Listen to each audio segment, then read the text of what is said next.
আসসালামু আলাইকুম কৃষক ভাই, কেমন আছেন? ওয়ালাইকুম আসসালাম রহমতুল্লাহি, ভালো আছি। ভালো আপনার আছেন? আল্লাহ রাখছে ভালো। আপনাদের দিনকাল কেমন চলছে বর্তমান সরকারের আমলে? একটু কোন, আপনাদের কৃষক সব মিলিয়ে একটু কোন, ভালো আছেন নাকি সুখে ভাই আছেন? ভালো নাই, সুখে নাই। আচ্ছা, কি হয়েছে? দিনের অবস্থা খুব খারাপ। কিরকম? যেরকম আহ, দলাদলি, মারামারি, আহাজানি বাংলাদেশের উপরে খুব চলতেছে। আচ্ছা আচ্ছা। এখন চলা মুহূর্তে আমরা চাচ্ছি একটা ভালো প্রধানমন্ত্রী দরকার। দেশের দেশের বাংলাদেশের একজন ভালো প্রধানমন্ত্রীর দরকার, জি যে নিয়মকানুন দেশ ভালো চালাবে। জি। বিগত সালে তো আওয়ামী লীগ সরকার চালায় গেছে 15-16 বছর, সেরকম কেমন ছিল? আর বর্তমান কি, আর কি চান ভবিষ্যতে? সেরকম ভালো ছিল না। মারামারি আহাজানি চলছে, জাতীয় পার্টি আহাজানি চলছে, মারামারি চলছে, বিএনপিও মারামারি আহাজানি চলছে। আমরা চাচ্ছি ভালো একটা দেশের উন্নতি হোক, দেশের কি ইসলামকে যাতে শক্তিশালী রাখে, সেই জন্য চাচ্ছি আমরা। আচ্ছা, আপনি তো লেখাপড়া জানেন না, মাঠে কাজ করেন, এত সব জানেন কিভাবে? এখানেও জানি ভেবে আমার নিজের বিবেকের থেকে আসে। আমরা চাচ্ছি ইসলামের থেকে, ইসলাম। আচ্ছা, এই যে আওয়ামী লীগের কথা বললেন যে সে এখনো শান্তিতে ছিলেন না, বিএনপি সে এখন হরতাল ডাকছে, বাস পুরাইছে। এখন তো আওয়ামী লীগও তখন তো বলছিল যে আমরা এই খুনি বিএনপির সাথে থাকবো না, ওদের দেশ থেকে তারা করবো, ওরা মানুষ পুরায়, বাস পুরায়। এখন তো আওয়ামী লীগও সরকার এই যে কালকে হরতাল দিয়েছিল, এই বিষয়ে জানেন কিনা যে দেশের অবস্থা খারাপ, বাস পুরাইছে, পুলিশের গাড়ি পুরাইছে, ককটেল, এই বিষয়ে কিছু বলেন। এই বিষয়টা হলো, দেশে যেরকম ঘাটতি পড়ে গেলে অনেক কিছু হয়। আমরা কেন কেন মহিলাদের আমরা নির্বাচন করব? কেন, কিসের জন্য? আমরা চাই দেশের শান্তি, জনগণ শান্তি পাক, জনগণ শান্তি আলে বসবাস করবে, ইসলামের শরীয়তভাবে চলবে, মারুতভাবে চলবে। এই যে আপনার বিএনপি আওয়ামী লীগ দুটি বড় শক্তিশালী দল বাংলাদেশে, এরা কি আপনার কাছে দুটি দলের এটাও ভালো না? আমার একটাও ভালো লাগে না। আমি চাচ্ছি দেশকে যাতে শান্তিভাবে, শৃঙ্খলাভাবে চলাফেরা করে। তার মানে আপনি বুঝাবার চাচ্ছেন যে আওয়ামী লীগ সরকার 16 বছর শাসন করছে, জি। এখন ক্ষমতায় নাই, জ্বালাও করতেছে, ওরাও ভালো না? না, কেউ ভালো না। আমরা চাচ্ছি নতুন দল আসুক। সেটা কি দল আপনার পছন্দ? আমাদের ইসলামের উপর আসুক। যেরকম আসতেছে, যেরকম জামাত হিফাজুল ইসলাম। আচ্ছা। সে যদি দেশটা আসেনি তো এখনো। ও মানে জামাত তো কোনোদিন ক্ষমতায় আসে নাই, জি না। তা একবার আপনারা আনতে চাচ্ছেন? জি, আনতে চাচ্ছি। ও আচ্ছা আচ্ছা। আর কিছু বলার আছে আর বা কিছু বলার আছে দেশের একটা- জনগণের? জি, আমার একটু বলার কথা একটা হলো, যেরকম আমাদের দেশ বাংলাদেশ, জি। এই বাংলাদেশটা আনছে কে? এই বাংলাদেশের মানুষকে সেবা যত্ন করছে কে? আচ্ছা আচ্ছা, যেরকম একটু বলেন তো আমাদের দেখি। শাহলিয়া, শাহপরান, শাহজালাল, আচ্ছা। এরা বাংলাদেশে অলি পৈগম্বর আইনে এরা আমাদের দেশকে আর বাঁচায় রাখছে। এদের গুণগান গাইলো আমরা কারা? যে দেশকে ধ্বংসের পথে নিয়ে যাচ্ছে, তাদেরকে চাই। কেন চাই? কিসের দরকারে চাই? দোষটা কাদের মূলত? মূলত দোষটা হলো জনগণের। আপনাদের? জি, আমাদের, আপনাদের, এর এবং জনগণের দোষ। আমরা যাতে সঠিকভাবে চলাফেরা করে, সঠিকভাবে প্রয়োজন করে, এইটাই আমরা চাচ্ছি। যাতে ইসলামের পথে চলে, আদর্শভাবে চলে।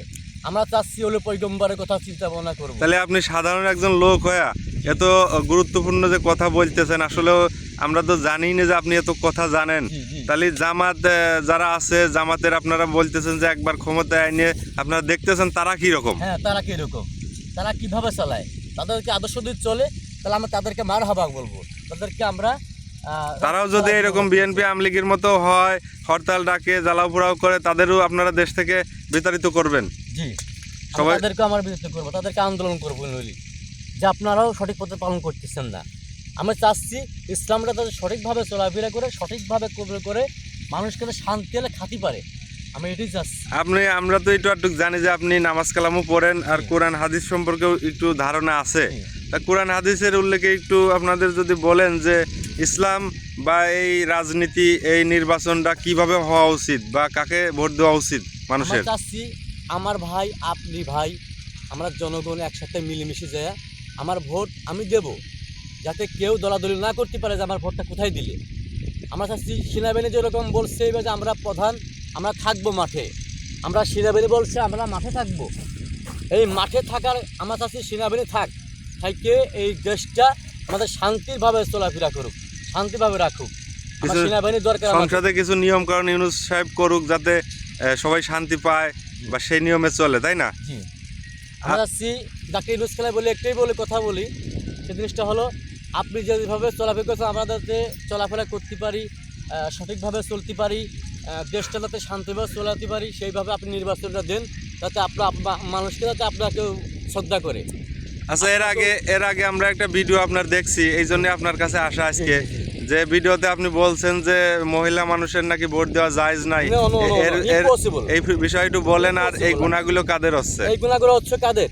এগুলো হচ্ছে আমাদের। আমরা কেন সঠিকভাবে চলাফেরা করি না, অসঠিকভাবে চলাফেরা করেও আমরা সেটা পালন করি না কেন? মহিলাদের হলো ঘরের সংসার, বউ সালবার দেখবে, স্বামীর খেদমত করবে, ইসলামভাবে শরীয়তভাবে চলাফেরা করবে, এদের হলো ধর্ম।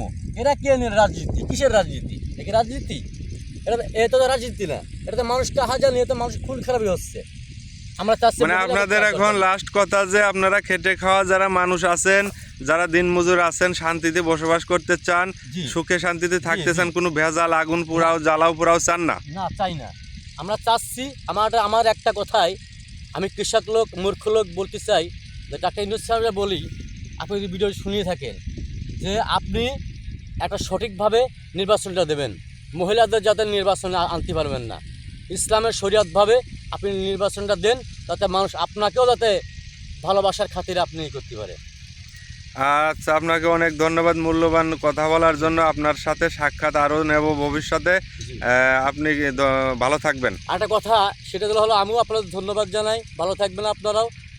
আরেকটা কথা হলো, আমরা কৃষক লোক মাঠে ঘাটে কাজ করে খাই, সারাদিন উপার্জন করেও আমরা বাড়িতে যাই, যাইয়া বাজারে একটা যদি 1 মণ রসুন নেই অথবা 1 মণ পেঁয়াজ নেই, হইলে 1000 টাকা, হইলে 1500 টাকা, 2000 টাকা। কি হয় যে ওর সার ওষুধের যে দাম পরিস্থিতি, আমরা চাচ্ছি আপনারা এই কৃষককে আপনার দামে টাকা পয়সা, এই ফসলের দামটা যে বৃদ্ধি করে, এটাই আমার কাছে অনুরোধ, সরকারের কাছে অনুরোধ।